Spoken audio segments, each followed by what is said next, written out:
The message arrived in the middle of the night. Every screen on Earth blinked with a golden symbol on open hand with 5 stars. It was the mark of the Xerelian Alliance, the most powerful alien empire in the galaxy. Earth is invited to a peace summit, the message said. Join us in unity. Let peace guide our future. People celebrated. The news channels called it a historic day. Presidents, scientists, and even children clapped with joy. The aliens had finally accepted humans as equals, but deep inside Earth's Defense Command, General Hawk frowned as he watched the message again. "It's too sudden," he muttered. "They've ignored us for years." Why now? Still, Earth couldn't refuse. A team of peaceful diplomats was selected. No weapons, no soldiers, only suits, smiles, and hopes. The Peace Summit was to be held on Varnax Prime, a planet near the edge of Xerelian territory. The delegation flew out in the Ambassador, a sleek silver ship, clean and unarmed. Inside the ship, Ambassador Elaine Stone sat at the front, reading the Xerelian greeting message once more. "We honor your culture. Your journey to peace is admired." She read aloud, her aide. Malik looked over her shoulder. "Sounds nice. Maybe they finally see us as part of the galaxy." Elaine closed the message slowly. "Or maybe they want us to relax." The Ambassador dropped out of hyperspace near Varnax Prime. From orbit, the planet looked peaceful blue. Oceans, soft clouds, bright cities. A Xerelian ship met them in space. Its hull shimmered gold. The aliens called it the Embrace. A voice came through the comms. Smooth, cold, welcome. "Humans, we are honored by your arrival. Please dock your ship. Your place at the table awaits." Elaine stood up. "Let's meet our hosts." They were greeted by tall, thin creatures with silver skin and black eyes. The leader was called Charnock Vey, a high lord of the Alliance. He smiled wide, his teeth sharp like glass. "Humans," he said, his voice like water running over. "Metal so fragile, yet so loud in the stars." Elaine extended her hand. "We are honored to be here." Charnock looked at her hand and smiled deeper.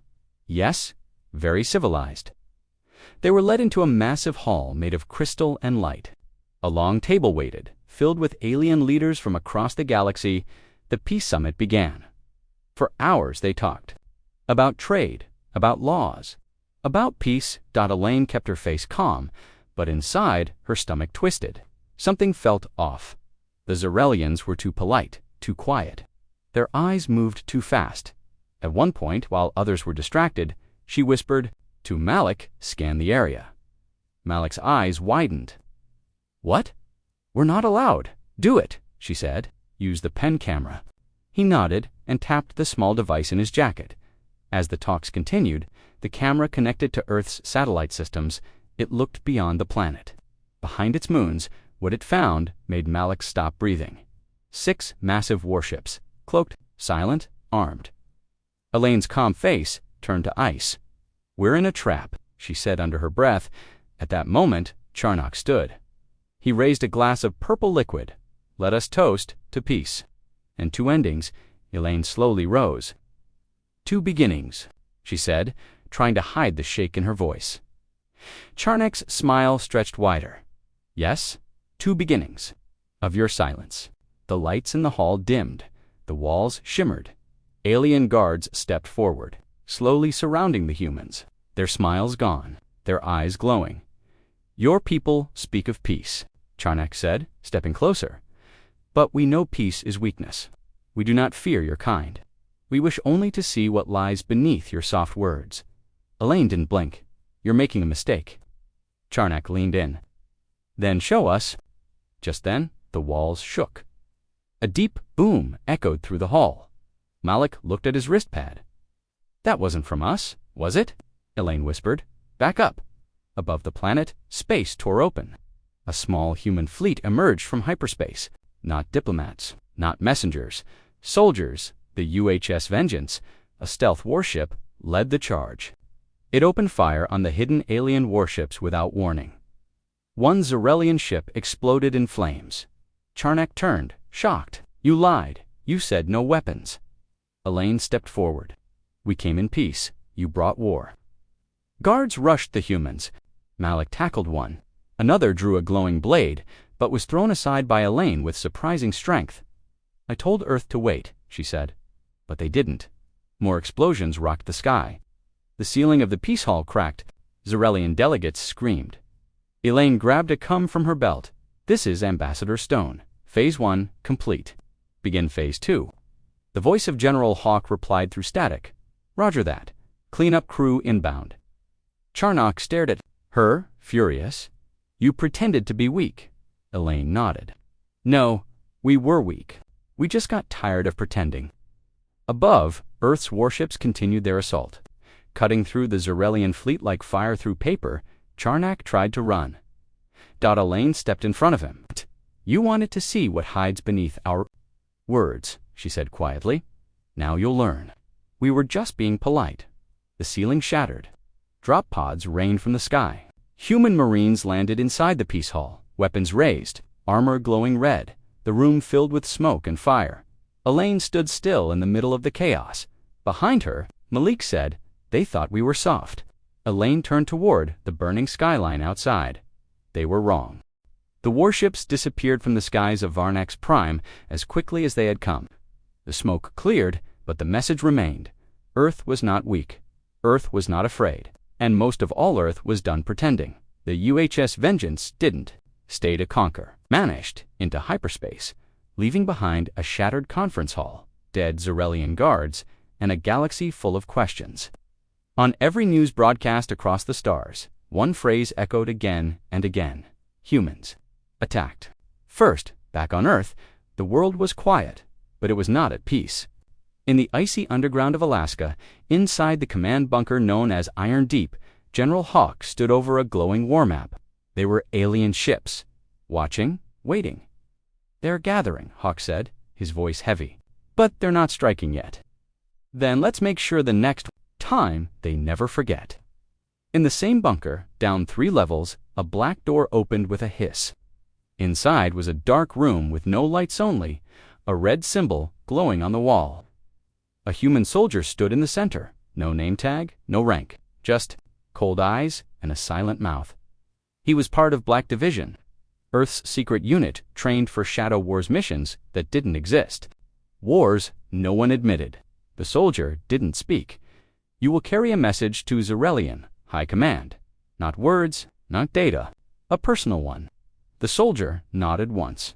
Slowly, but far above the Earth, in orbit, a station called Sentinel-1 watched the stars. Civilian news didn't show what happened at Varnax Prime, but Sentinel-1 had seen everything. A technician named Nora sat alone in the dark. Vengeance fired its first shot. Nora didn't speak. She just leaned forward and whispered, "So, we're really doing it." Advisors argued around him. Some shouted for revenge, but Vorn only watched. "They used no mind weapons," one said. "No forbidden tech, no," Vorn answered. "Just precision. Just silence. Just control." He stood and walked to the window, looking out at his great city. "They're not animals," he said. "They're not savages. They are calm." He turned back to his advisors. "And calm is more dangerous than rage." Back on Earth, the president gave no speeches, no announcements, nothing for the public. But in a hidden chamber under the Capitol, she met with Earth's top military leaders. Her voice was cold. "Send out Ghost, Fleet 9. Position them near Sector T-42 and prepare Protocol Ember." General Hawk raised an eyebrow. "You're sure, Madam President?" She nodded once. "We tried peace," she said. "Now we try memory." Inside, 20 Marines sat in silence, checking gear, loading weapons, and reviewing alien maps. Their commander, a man named Dax, stood at the front. He looked at his team. "We don't fire unless they fire first," he said. "But if they do," he smiled slightly, "we show them what civilized really means." In orbit above a mining colony, an alien patrol ship detected movement. A strange shape in the dust of an asteroid. No, his technician said it was a message.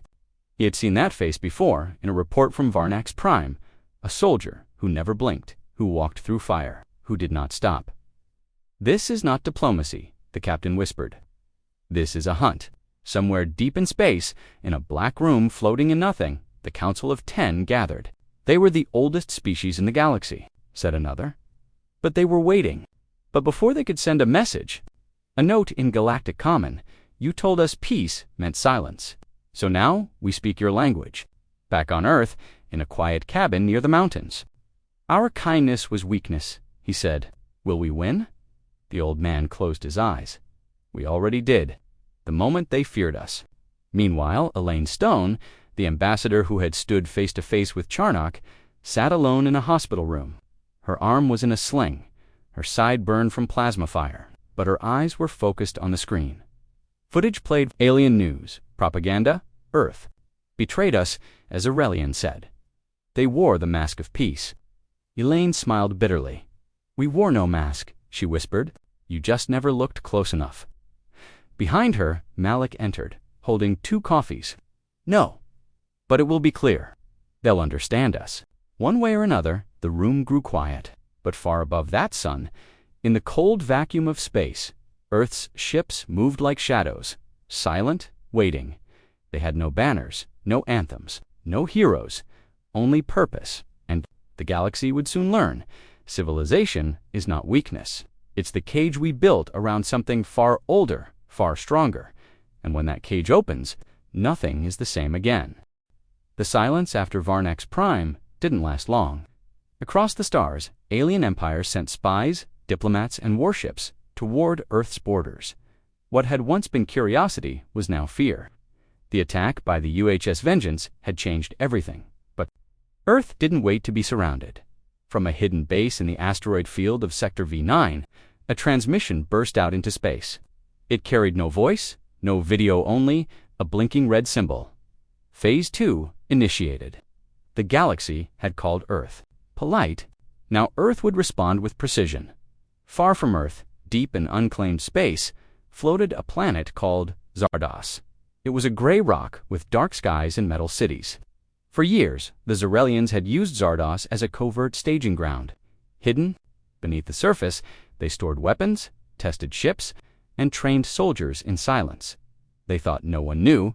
They were wrong. Above Zardos, the sky was calm. The stars blinked one by one. Points of light disappeared, then reappeared. But when they came back, something was different. Something large was blocking the light. The commander narrowed his eyes. Run full scan. Possible asteroid. But before the scan could finish, the object moved. It wasn't an asteroid. It was the UHS Silent Reyna human dreadnought-class ship. It simply drifted closer, cloaked, silent as death. Then the Zarelians made the mistake of powering up their defensive turrets. A single voice on the Silent Rain's bridge said, "Engage." The sky lit up like a new sun. In seconds, the Zarelian defense grid was gone. Their surface radar towers exploded in blue fire. Barracks turned to dust. The main energy tower collapsed in flames. On the planet's surface, Zarelian soldiers ran for cover. When they hit the ground, the metal cracked open and human marines stepped out. Their armor was black, their faces hidden. Their rifles made no sound when they fired. Only the result. Death Commander Kreth, head of the Zardos base, shouted. Into his come, they said humans don't have battle instincts. His second-in-command replied in panic. Sir, they're not fighting like warriors. They're fighting like ghosts. The humans didn't take cover. They didn't shout.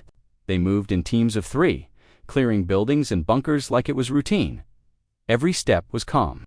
Every shot was calculated. It wasn't chaos. It was math. From a ruined tower, a Zarelian sniper aimed at one Marine.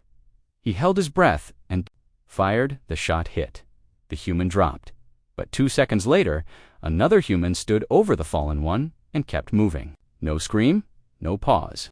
Just cold silence. Kreth watched the cameras from the control room, sweat dripping from his face. "This isn't battle," he whispered. "This is a message." He tried to send a distress signal. The screen blinked. Signal. Jammed. Then the lights in his control room went black dot outside. Explosions grew louder dot on the edge of the battlefield. A young alien recruit named Vekra hid behind a broken wall, breathing fast. He held a shaking weapon in his hands. Dust filled his lungs. His friends were gone. All around him was smoke and fire. Then dash footsteps, dot slow, heavy. He peeked over the wall. A human stood there, tall, silent, covered in ash and blood. The human looked at him. Vecra froze. He raised his gun to fire, but stopped. The human didn't shoot. He simply stared at the alien, then turned and walked away. Vecra dropped his gun. "I surrender," he whispered to no one. In orbit, aboard the Silent Rain, the human mission commander received a report. The Zarelian base was gone. No survivors except unarmed prisoners. The mission had lasted exactly 13 minutes. He nodded once. Upload footage, broadcast to council channels only. Within an hour, the secret councils of 10 alien civilizations received the video. They saw their elite troops fall in silence. They saw the precision, the calm, the lack of anger. They saw how no humans celebrated after the strike. No cheering, no victory speech, just cold eyes. And quiet withdrawal. They left the same way they arrived, without warning. Back on Earth, the president received the report. Neutralized. 0 civilian deaths. Operation complete. She read the data slowly, then turned to her advisors. "Let them believe this is just defense," she said. "Let them keep underestimating us." Someone in the room asked, "Should we demand a peace meeting?" The president answered, "We gave them that. They spat on it." General Hawk added, "Now we give them understanding, the kind that burns." Meanwhile, in a Zarelian capital ship, Charnock Vetha, same alien who had mocked Elaine, stonewatched the footage of the Zardoz strike. His hands shook, his tail lashed. "This isn't how humans fought during the border skirmish," he said. Anne, aide, whispered. "Sir, these aren't the same humans anymore." Charnock stood slowly, staring into space. "They waited," he muttered. All this time, they waited. His aide spoke again, this time even quieter. "What if they're just getting started? On the far side of the galaxy, in a war room hidden inside an asteroid." A new symbol flashed on the wall. Phase 3, deep flame prepared. Earth wasn't just defending itself now, it was hunting in the shadows. Among stars, it had begun sending teams not to fight, but to observe, learn, and mark targets. Alien worlds that once mocked Earth now found their systems scanned, their cities mapped, their weak points marked with invisible signals. One alien merchant on a trade world discovered a strange rock near his shop. It glowed faintly. No one knew where it came from. 2 days later, the sky above his planet turned red. Then fire fell. He never saw Earthships. Only the result. From then on, rumors spread fast. Stories whispered in dark spaceports. Tales of human weapons no one had seen. Of soldiers who didn't speak. Of battles that ended before they began. Some called them myths. Others called them monsters. But all agreed on one thing. The humans were not civilized anymore. And in the middle of all the fear and panic, one message repeated itself through the Galaxian walls, screens, and even carved into stone. "You wanted to see us fight. Now you will." The galaxy didn't sleep anymore. From trade ships to empire capitals, from pirate dens to noble palaces, every race was now whispering the same question. What happened to the humans? Before Varnax Prime, they were ignored. Before Zar, they were underestimated. But now they were feared. In the shadows of politics, the Zarelian alliance tried to hide its embarrassment. Officially, they called the Zardoz incident a minor skirmish. They told reporters it was a communication failure. But behind locked doors, their leaders argued, panicked, and shouted "Dot" in the Zarelian war tower. Commander Krell slammed a report onto the table. 13 minutes. 13 minutes, and we lost an entire base. Across from him, Grand Diplomat Vol hissed back. "We brought this on ourselves. We pushed them. We mocked them. What did we expect?" Krell's face twisted. "We expected restraint. They spoke of peace." "They still do," Vol said, his voice low. "That's what terrifies me." The room fell silent. Then one of the older counselors leaned forward. His eyes were dim, but his voice was sharp. "They are not like us. We must forget what we thought we knew." The humans waited. They watched. They smiled while building weapons. They spoke softly while learning our weaknesses. The council listened. "They are not kind," he finished. "They are simply patient." Across the galaxy, fear traveled faster than any ship. On a merchant moon called Telerez, trade came to a stop. The news reached even the underground docks. Smugglers whispered about the UHS Silent Rain appearing out of nowhere. Soldiers landing like shadows. Entire armies vanishing in silence. A young alien trader named Hexer stared at the stars. Nervous, his partner, a grizzled ex-soldier, noticed. "You look scared," the older alien said. Hexer nodded. "I used to think humans were interesting. Now I think they're something else." The older alien lit a smoke stick. They're predators who forgot they were predators," Hexer asked quietly. And now, they remembered. On Earth, things looked quiet on the surface. People went to work, kids went to school, news broadcasts showed happy clips. But underneath it all, the world was changing. Military bases expanded, new ships launched from hidden shipyards, satellites blinked into black zones near enemy space. But the most dangerous change wasn't outside, it was inside. Human hearts had turned cold. General Hawk stood before a secret meeting of Earth's top commanders. Holograms of alien leaders spun above the table. "This isn't just war," he said, "it's a correction. They assumed we were soft. Now we're showing them the cost of that mistake." One commander asked, "How far are we going?" Hawk's eyes narrowed. "As far as they pushed us." In a Black Ops chamber under Antarctica, a new unit of soldiers stood in a line. No names, no countries, just purpose. A voice spoke from the speakers. "You are the shadow. You are the consequence. You will go where light fears to shine." The soldiers nodded once. They were specter-strained for one thing, to be the nightmare that follows a mistake. Meanwhile, on the edge of known space, in a floating trade station called Grelon Hub, an alien scientist named Draca was running scans. He had been studying humans for years, fascinated by their strange mix of kindness and violence. He didn't work for any empire. He just wanted to understand, and what he saw now terrified him. He reviewed footage of the Zardoz strike frame by frame. He saw no panic in the humans, no anger, only action. He wrote in his journal, "They don't fight like we do. They don't enjoy it, but they don't fear it either. They simply do what must be done, like a machine, with a heart that beats only when it's quiet." Suddenly, his door hissed open. An alien warrior stepped in. Armor, scars, blaster ready. "You're the human expert," he growled. Draca nodded, nervous. The warrior tossed a chip onto the table. "That's from my brother. He died on Zardoz.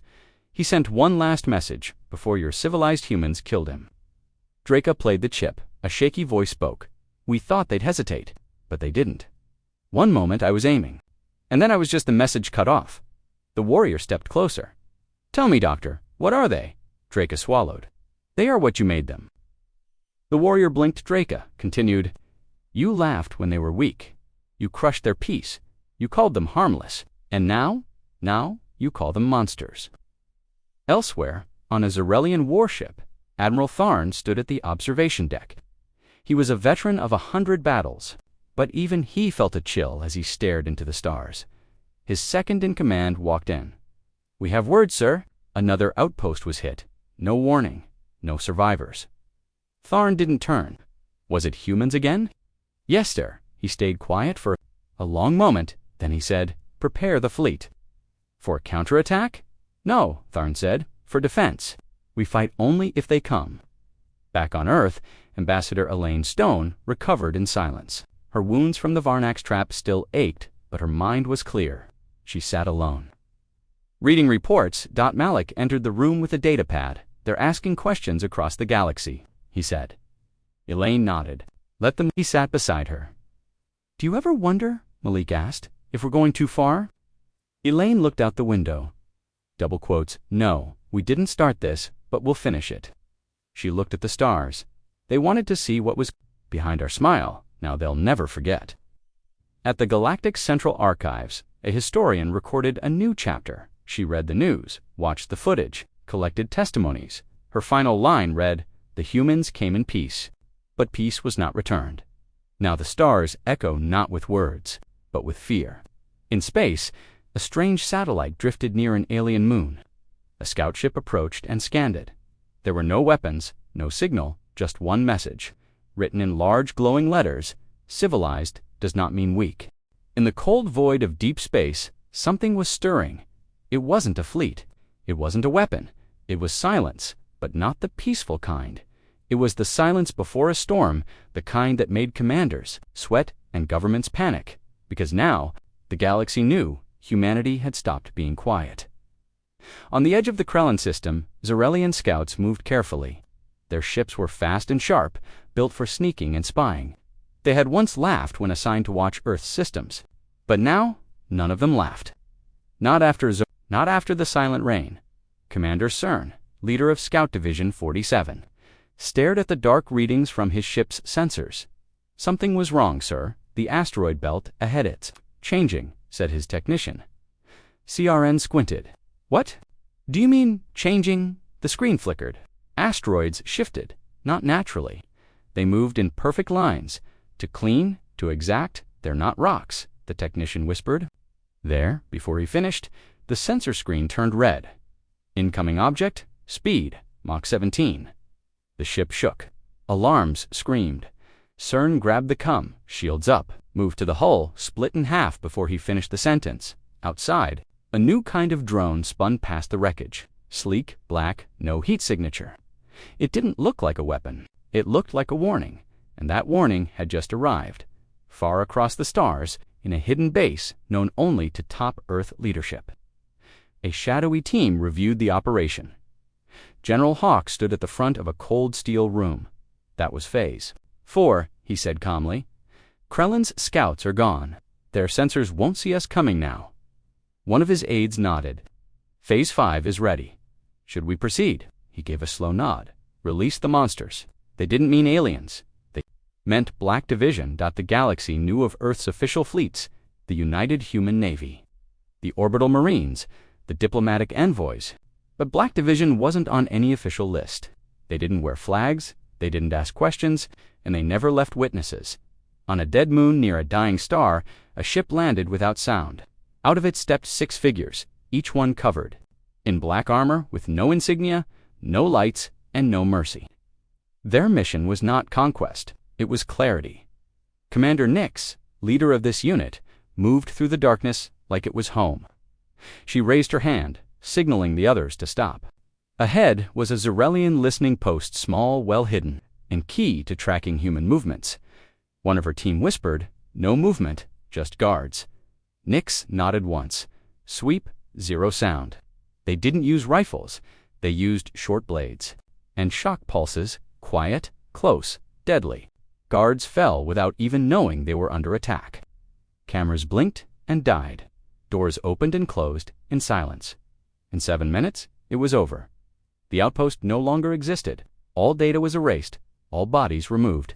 No signs left behind. As they boarded their ship again, Nix looked at the stars. "They wanted monsters," she said softly. "So we gave them monsters." Back in Zarelian space, chaos grew louder. Fleets moved. Cities reinforced their walls. Civilian transports were rerouted away from human systems. And yet, Earth made no demands. No broadcast, no threats, only action in a conference room deep inside the Zarelian capital. Military leaders debated what to do. Admiral Keth, a proud veteran, slammed the table. "We must attack their border colonies, show strength." But another general shook his head. "We tried that before. They didn't flinch. They're small," Keth argued. "Only 1 planet, and yet they fight like 10. Tell me, if they're so small, why are we the ones afraid?" Silence fell. Then came a voice from the corner. It was General Solon, the oldest in the room. His eyes were tired, his voice dry. "I fought during the first expansion war," he said. "I saw planets burn, civilizations vanish. The room listened, but I've never seen anything like the humans." He looked around. "They don't fight for land, or pride, or power. They fight because they remember." "Remember what?" someone asked. Solon answered, "What it's like to be ignored." On Earth, Ambassador Elaine Stone stood on a balcony overlooking the Pacific Ocean. Malik stood beside her, holding a report. Another base neutralized, he said, "No casualties, no resistance." Elaine nodded. "They're starting to understand." Malik looked uneasy. "But what if we go too far?" She turned to him. "Too far? You were there at Varnax. You saw their trap. We offered peace, and they answered with ships and lies." He said nothing. Elaine added, "We didn't start the fire. We're just the ones holding the match now." Back in the field, reports came in faster. One Zarelian colony shut down all space traffic. Another evacuated citizens. Pirate groups stopped attacking Earth convoys. Even war-hardened mercenaries refused contracts involving humans. A silent rule spread through the galaxy: don't provoke Earth, don't wake their warships, don't invite their ghosts. And yet, even among all the fear, some aliens still didn't believe. On a planet called Duraxa, a young Zarelian captain named Thirax stood before his troops. "We will not bow to fear," he shouted. "They are just one species. We outnumber them." The soldiers cheered. But later that night, Thirax's personal base was breached. His guards were found unconscious, his files gone, his weapons missing. No doors were broken, no sensors tripped. Only one thing was left behind: a human coin. Placed on his bed, Thirax left Duraxa the next morning and never spoke of war again. In a secret transmission, the Council of Ten sent a message to Earth: "We request a meeting. Not a surrender, not a treaty, just understanding." Earth did not respond, at least not with words. Instead, the next human fleet moved into Zarelian territory and passed right by their warships without firing. A message flashed on every screen: "We see you. We choose not to strike," yet panic followed. Some governments called Earth a threat, others called it a mirror. But across the stars, all now knew one thing for certain: the humans were not hiding their strength anymore. They had spent years being polite, years acting small, years watching now. Now they were awake. Now the monsters had come out, and the galaxy was not ready for them. In every dark corner of the galaxy, there was a saying now: if humans go quiet, it means they're coming. No more debates, no more requests, no more peace talks. Earth wasn't interested in being accepted anymore. Now, Earth led with silence, and the galaxy listened. Inside the command hall of the Zarelian Supreme Defense Tower, alarms blinked nonstop. Maps glowed red with marked points where human ships had appeared, then disappeared. The pattern made no sense. No known path, no logic, just presence. Commander Vrel paced the room. "They're not following any standard fleet formation," he muttered. "They appear in impossible sectors, near black holes, abandoned colonies, radiation storms places no one else goes." An aide asked quietly, "What are they doing?" Vrel's answer was grim: "They're learning the dark paths, preparing a way in that no one can follow and no one can escape." Meanwhile, deep beneath Earth's surface, in the subterranean complex known as Aegis Core, scientists monitored strange signals. Dozens of alien species had tried to contact Earth with offers, treaties, surrender, even tribute. Earth replied with only one message, repeated in dozens of languages: "We heard you before. You didn't listen." General Hawk stood at the observation deck watching the sun rise over the ocean. "They're finally scared," his aide said. Hawk nodded. "Fear isn't the goal, understanding is. But they've made that impossible." Message came in on the secured comm line: "Black Division reports success. Target erased." "No trace," he responded. "Prepare the next wave. This time, let them see it happen." That next wave had a name: the Reclaimers. Unlike the Black Division, Reclaimers didn't hide. They arrived in full force, loud, bright, and undeniable. Their job was simple: clean up the ashes and raise the human flag where peace once failed. On the planet Volaris, once a trade station for 10 alien races, humans landed with no warning. The Valerian leaders stepped out to greet them, waving white banners. "We surrender. We are not Zarelians." The human commander, Colonel Adrian Valdeden, drew his weapon. "We're not here to kill," he said. "Then why are you here?" asked the alien governor. Adrien pointed to the sky, where a massive human cargo ship slowly descended to rebuild what your allies destroyed, and to remind you we're still watching. The Valerian city changed that day. Human engineers rewired its systems. Human soldiers patrolled its walls. Human satellites floated above. It wasn't an invasion, it was a message. This could have been yours. If peace had mattered to you, far away, on the edges of the once powerful Zyrex Empire, a meeting of warlords took place. These pirates had once taken joy in raiding human outposts. They laughed when Earth cried for help. That was years ago now. They were begging each other for protection. One warlord slammed the table. We must unite. Together, we can crush them. But another warlord had already received a package sent by unknown coordinates. He placed it on the table and opened it slowly. Inside was a single item, a dog tag, human military issue, burnt, scorched, and a note. We don't forget. No one in the room spoke again. In an abandoned research lab near the Mizar Expanse, a group of alien scientists ran analysis on captured human tech. They studied a disabled drone retrieved from a failed attack on Earth.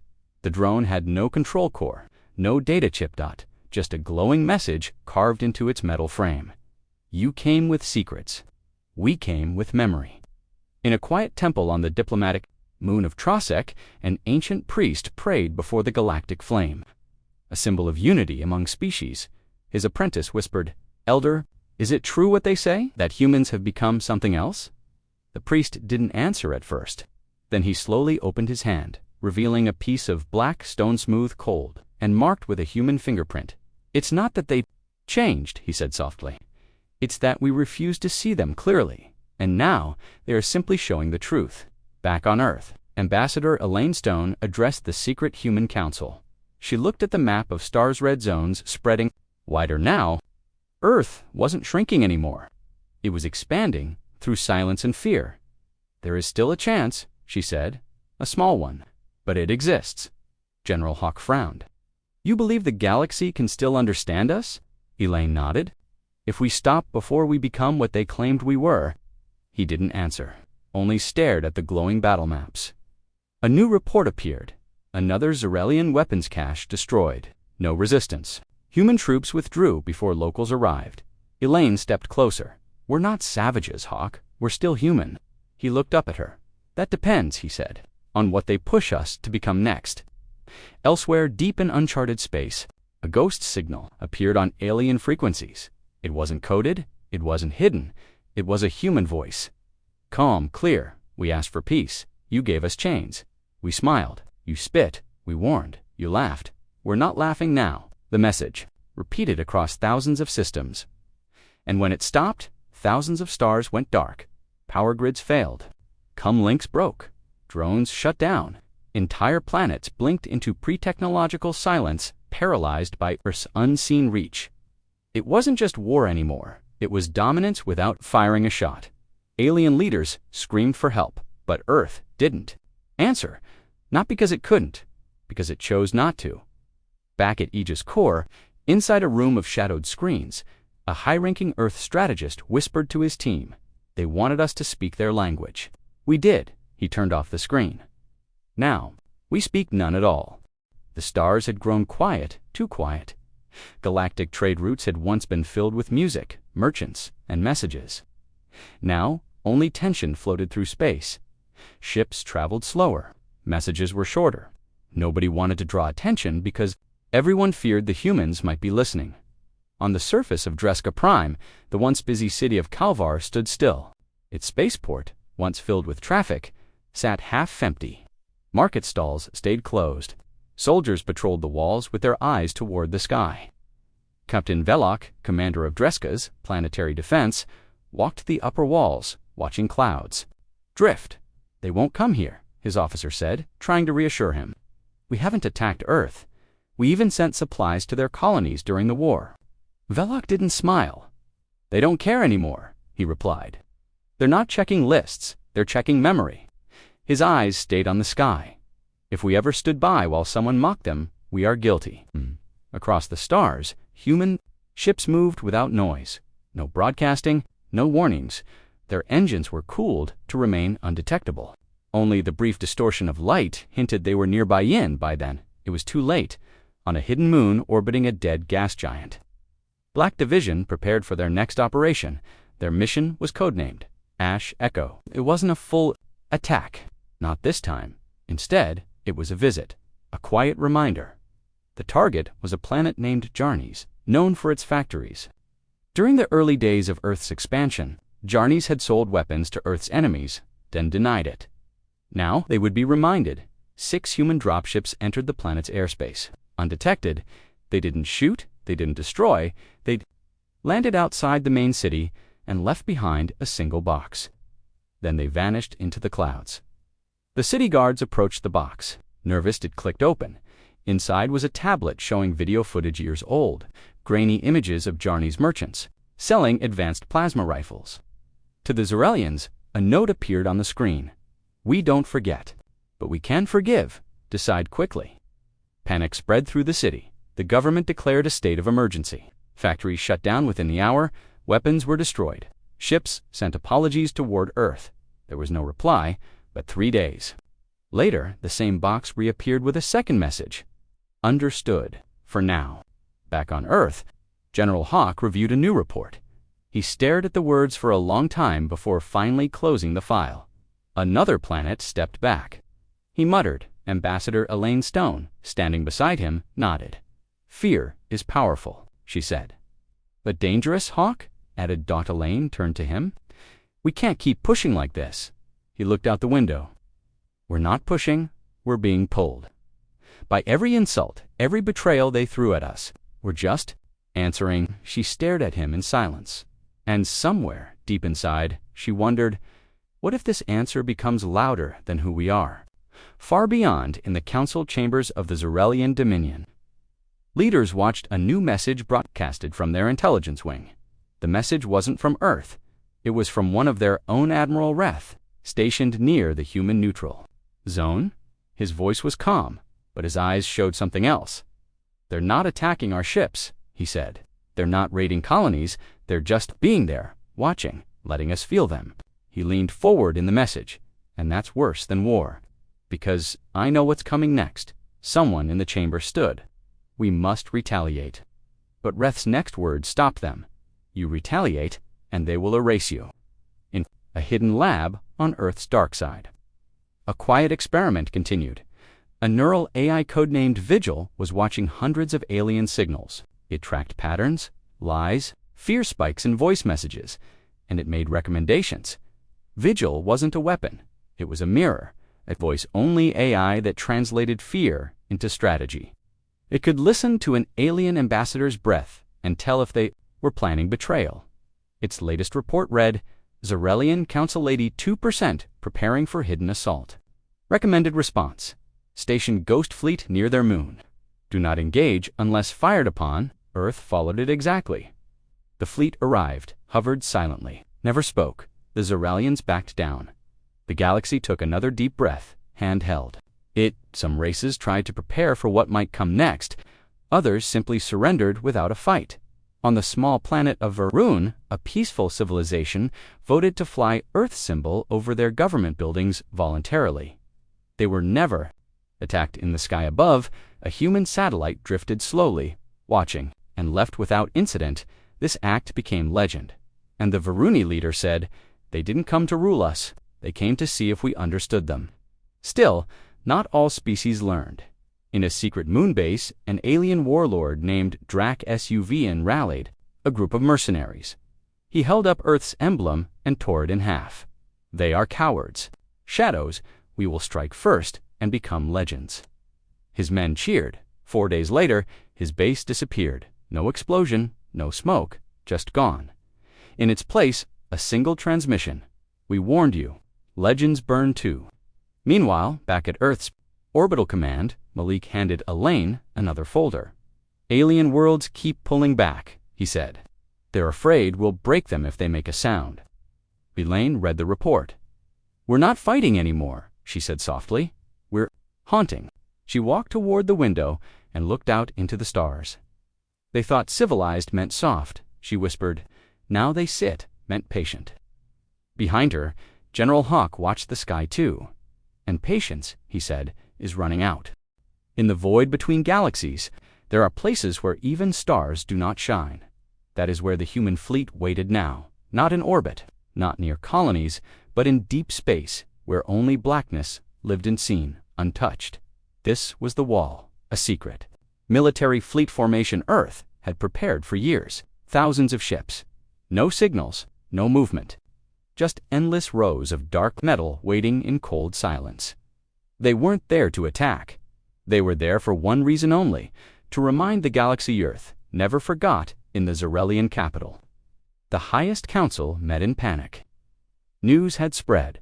Like wildfire, a mining crew in the Aether Belt had picked up strange gravitational distortions, large artificial. Moments later, scanners failed. Satellites went offline, but no attacks came. Only one transmission appeared in their systems. Observation, complete memory logged. The council members were losing control. One stood and shouted, "We need to strike first before they fully surround us." Another slammed his hand down. "Strike what? Empty space, shadows. That's what they want. They want us to panic." And panic they did. Military ships were repositioned across sectors. Trade convoys rerouted. The outer colonies were abandoned. Planets began declaring neutrality publicly, even ones that had once sold humans into slavery. Fear was rewriting the stars, but Earth didn't respond. Not with speeches, not with demands, only with presence and silence in Earth's Aegis command. General Hawk watched the chaos unfold through silent broadcasts. Dozens of alien empires were now tearing each other apart, blaming each other for provoking the humans. "Civilized," he muttered. That's the word they used. Malik stood nearby, holding a tablet. They assumed we'd beg for a seat at the table. Elaine Stone entered the room, looking tired. "We built that table, and now we've turned it over." But deep in her heart, Elaine felt something shifting. She had supported the campaign. She'd seen the betrayal firsthand. But this wasn't revenge anymore. This was deterrence in its purest form. And deterrence had a cost. On the planet Zexal, a peaceful world known for its art and music, leaders gathered in fear. They had never harmed Earth, never taken sides, and yet, last night, 3 human drones flew over their capital. No attack, no message, just a quiet flyover and a blinking red light. The next morning, Zexal declared Earth a protected ally. They offered tribute, resources. The humans never responded, but they also never returned. It was clear Earth wasn't here to conquer. It was here to remind, back on Earth. In the hidden city beneath the Andes Mountains, Commander Nix of Black Division reviewed a special mission. No weapons, no targets. This time they were delivering a message in person. The target, the Nor Coalition, a species that had laughed on public channels during the Varnak's betrayal. Now, the humans were ready to speak again, but not with diplomats. Nix stood before her team. "This is not war," she said. "This is a mirror. Let them look." They landed on Nor Prime under heavy surveillance. The Nor military expected gunfire, explosions, destruction instead. The humans stepped off their shuttle calmly. No weapons, drawn dot, just silence. They walked to the center of the main city and placed a tall black stone in the plaza. No one stopped.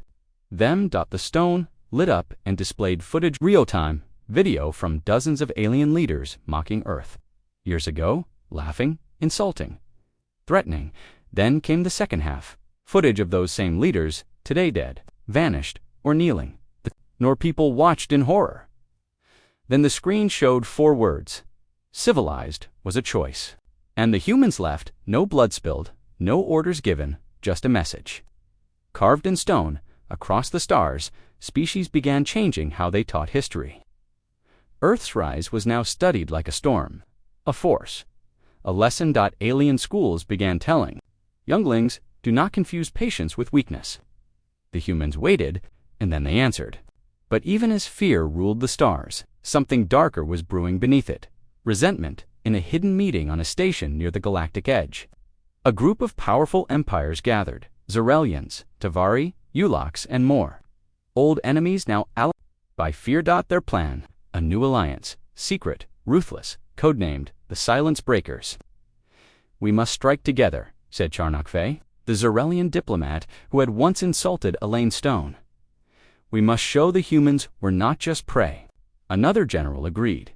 "They attack our minds, so we answer with chaos, confuse them, break them from within." They began hiring pirates, spreading fake messages, creating false flags, making it look like Earth's allies were betraying them. They didn't want war. They wanted to make Earth's doubt.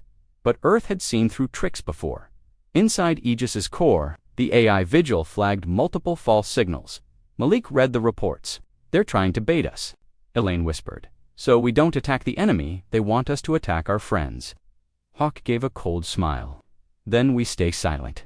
And Earth did exactly that.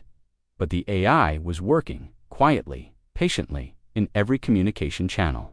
Earth's systems began watching patterns, tracking movement, matching lies to faces. The silence breakers were building a trap, but Earth was building a list. On a rainy night in London, a human child pointed to the sky and asked, "Are the stars?" Scared of us now, his father knelt beside him. "No," he said. "The stars are just learning how far patience can go." Far above, in orbit, a satellite blinked once. A message went to a ship in deep space. The next phase was ready. Humanity wasn't done. They had just been quiet, and Earth's silence wasn't peace. It was the final warning. In a forgotten corner of the galaxy, on a cold and dusty moon named Renovar, a trap was waiting. Hidden beneath its surface, the silence breakers had placed their final plan. High-frequency, jammers, gravity mines, EMP bursts, a fake distress signal repeating in human language. It was bait, the kind that would catch only one kind of prey, the humans who still cared. And Earth had taken the bait. The distress signal had come through 10 hours ago, a supposed civilian outpost under attack. No survivors. "Pleas for help, real or not," Earth responded. The UHS Pillar of Resolve, a mid-range human cruiser, was redirected toward Renovar. A rescue unit launched. No hesitation, no fear. That was Earth's greatest strength, and now the galaxy hoped its greatest weakness. Inside the hidden base, Warlord Joran of the Ulox clutched a detonator. "We waited for this moment," he growled. "Today, Earth bleeds." His allies watched silently from the screen's Aurelian generals, Tavik mercenary kings, and Tavik mercenary kings. Each one had promised men, ships, and silence. They had agreed this would be the blow that shattered Earth's grip. The moment the humans landed, the weapons would fire. Ships would jump in. The message would spread. Earth was not untouchable, but Earth had changed.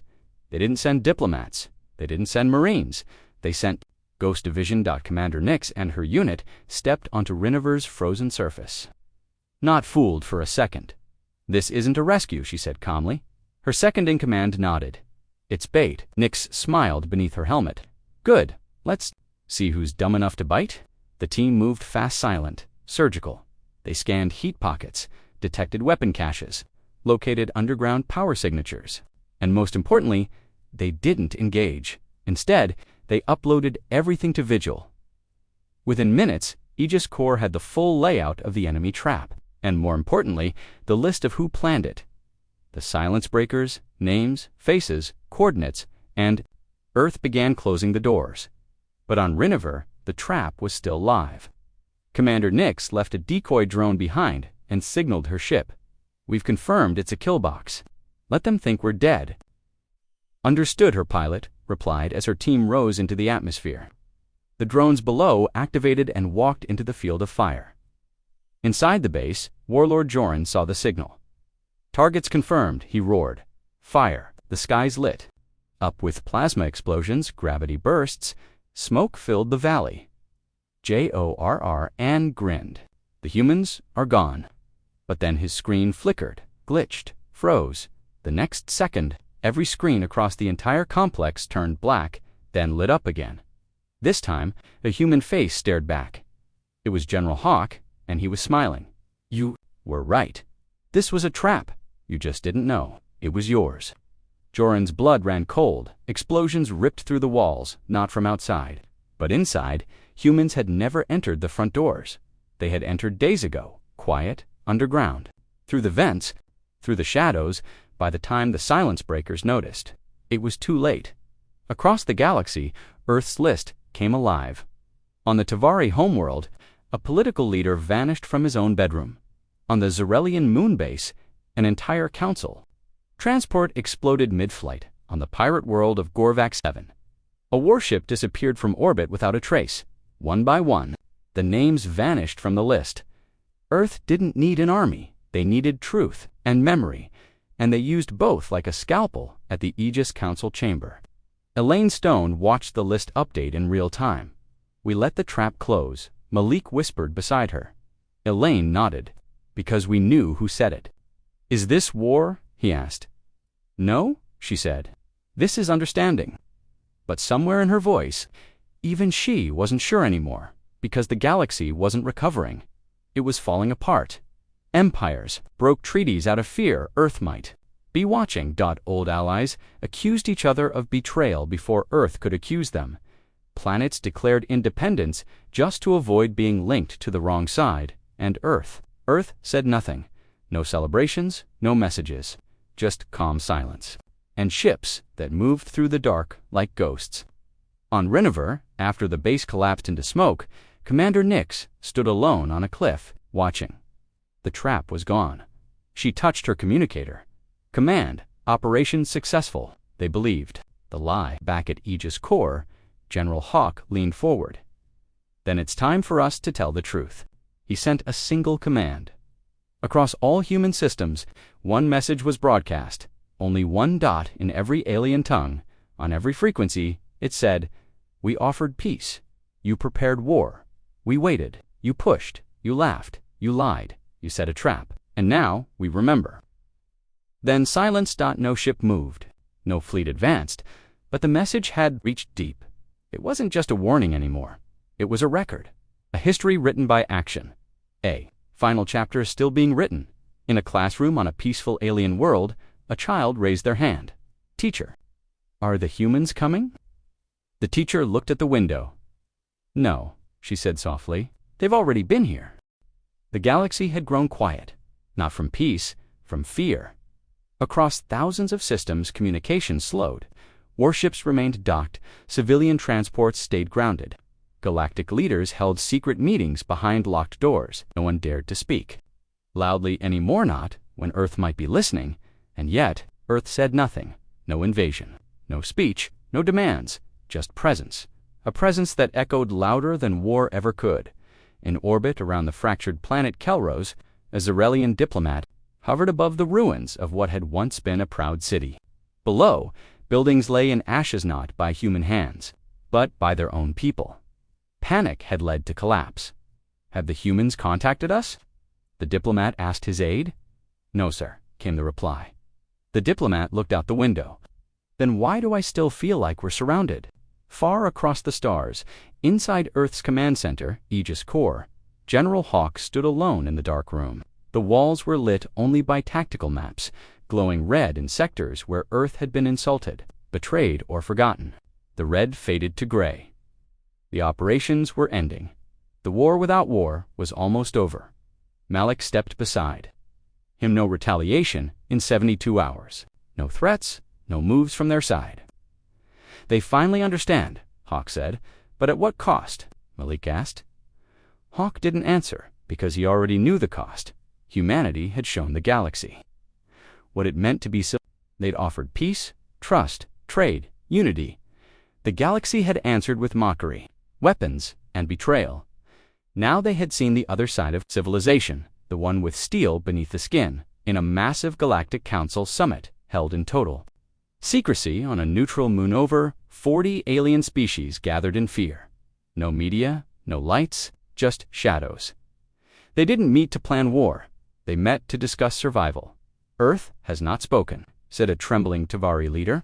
That is the danger. They've gone quiet again. A representative from the Zyrex Empire shook his head. Silence means they're watching and waiting. But for what?